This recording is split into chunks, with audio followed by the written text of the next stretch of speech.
കേരളത്തിൽ ഒരു LDF തരംഗം രൂപപ്പെട്ട് കഴിഞ്ഞിരിക്കുന്നു. അത് ആഞ്ഞടിക്കാൻ തുടങ്ങുകയാണ്.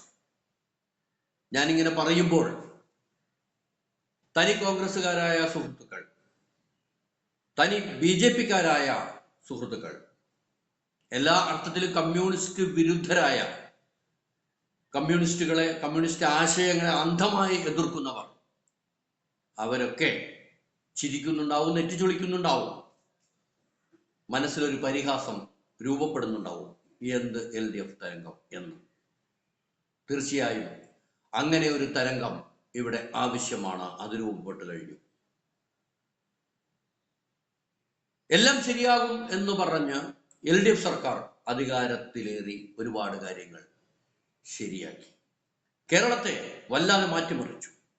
വലിയ പുരോഗതിയിലേക്ക് കേരളം ആദ്യത്തെ 5 വർഷം കൊണ്ട് തന്നെ മുന്നോട്ട് നീങ്ങി. അതുകൊണ്ട് തന്നെയാണ് പിന്നെ നടന്ന തെരഞ്ഞെടുപ്പിൽ രണ്ടാമത് പിണറായി സർക്കാർ അധികാരത്തിൽ ജനങ്ങളാൽ ഏൽപ്പിക്കപ്പെട്ടത്.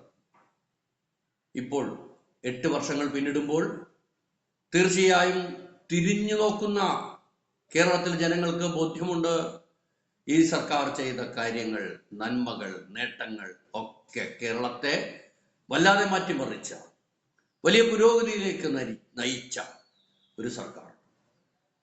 ആ സർക്കാരിന്റെ ഉറച്ച നിലപാടുകളോട് പിന്തുണച്ചു നിന്നുകൊണ്ടാണ് ഇനി ഈ തെരഞ്ഞെടുപ്പിൽ പോളിംഗ് ബൂത്തിലേക്ക് ആളുകൾ, വോട്ടർമാർ പോകാൻ പോകുന്നത്.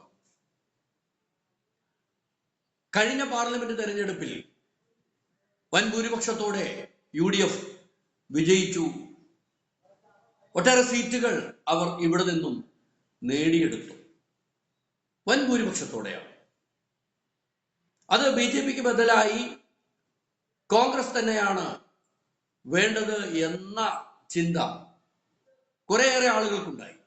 അതുകൊണ്ടാണല്ലോ അങ്ങനെ സംഭവിച്ചത്. പക്ഷേ അവർക്ക് ബോധ്യം വന്നു, കോൺഗ്രസ് ഒരിക്കലും ബദലാവുകയില്ല എന്ന്.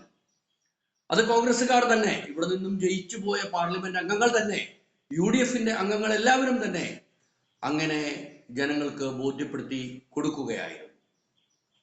എന്താണ് സംഭവിച്ചതെന്ന് നമുക്കറിയാം. വെറും നോക്കുകുത്തികളായ കുറെ പാർലമെന്റ് അംഗങ്ങൾ ആണ് UDF-ന് പ്രതിനിധീകരിച്ച് ഈ കേരളത്തിൽ നിന്നും പോയത്. അത് ജനങ്ങൾക്ക് ഉത്തമ ബോധ്യമുണ്ട്.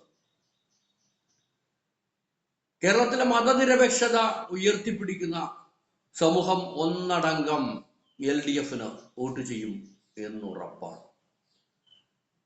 ഹിന്ദുവിനെയും മുസൽമാനെയും ക്രിസ്ത്യാനിയെയും പല പല തട്ടുകളാക്കി ഭിന്നിപ്പിച്ചുകൊണ്ട്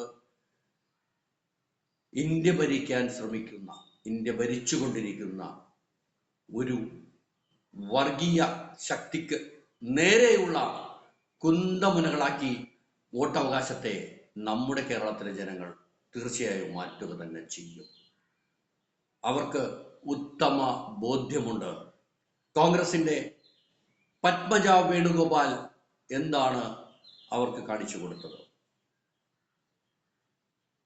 കോൺഗ്രസ്സുകാരനായിരുന്ന അനിൽ ആന്റണി എന്താണ് ചെയ്തത്?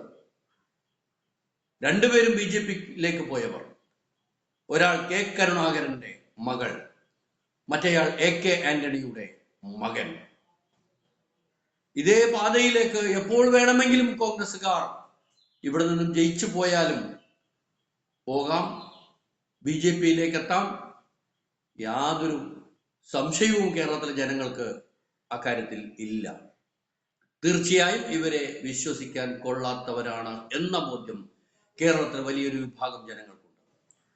അതുകൊണ്ട് തന്നെ വർഗീയതക്കെതിരെയുള്ള, മതനിരപേക്ഷത പുലർത്താനുള്ള വോട്ടവകാശമായി ഇത്തവണത്തെ വോട്ടവകാശം കേരളത്തിലെ ജനങ്ങൾ തീർച്ചയായും ഉപയോഗിക്കും എന്ന് നമുക്ക് ഉറപ്പിക്കാം.